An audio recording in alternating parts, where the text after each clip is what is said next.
So kids, so far we have made 3 lists. First is your master list, second is your weekly list, and third is your daily list. Clear? Now children, I am going to tell you 3 techniques, 3 very nice techniques which will help you in prioritizing your work. We know children that we have to do many things. We have to go here, we have to go there, we have to do study, we have to play. Many things are there. But children, everything is not important and everything is not urgent. Some things are very important for us and we need to do them, like study. And some things are we want to do but they are not that much important, like WhatsApp, FB, etc.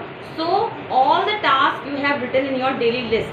Now we are going to learn how we are going to perform these tasks, means in what sequence we are going to do them, which task we are going to do first, which task we are going to do second, and which task we have written but we can leave also. Okay, suppose we have written I am going to watch a movie also, but due to lack of time or something you can remove that task, eliminate that task. And some tasks are there which you can ask other people also that please do this task for me. Okay, so now I am going to tell you 3 simple techniques. Ready? Now your 3 techniques are ABCDE technique, quadrant system technique, and third is your time blocking. Now kids, in ABCDE technique, after making the list, mark all the tasks and goals as A, B, C, D and E in these lists. Now what does these A, B, C, D stand for? A means very important work with huge consequences, means the task, the work which are really very important for you, like studying or something more important that depends upon your tasks. Then second is your important work with moderate consequences. There will be consequences of not doing those work but moderate. Okay. C, good to do but no consequence. You can do it or you cannot do it. It's your own choice because they will have no consequence on you. Then D, work that can be delegated to others. Now, those tasks which you can ask others to do. Okay. Then E is the work that can be eliminated with no effect. Means even you can leave that. That will have no effect on your performance or on your life.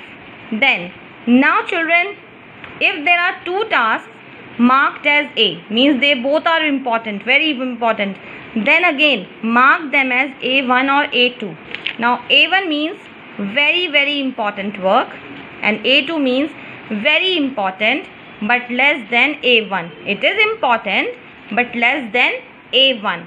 And then go for B, C and so on, and there also you can mark as B1, B2, C1, C2, C3 and so on according to their importance. It is clear, class? Now let's see in this list. Here, study is your A task, right? Then exercise also is A task, very important task, both of them. Then comes your movie WhatsApp. This is E task. Even if you eliminate it, then does not matter. Then this is your C task, good to do but no consequence. Again, this yoga is your B task, important but with moderate consequences. By chance if you leave also, then it will not have that much bad consequences. Okay, so like this you can divide the task. But here you can see there are 2 A tasks, study and exercise. Now which is more important? This is your A1, exercise. Exercise is really very important, children. And then you should study. First you should be physically healthy. Then only you can study well. Clear, class? So like this you are going to use this technique in sequencing the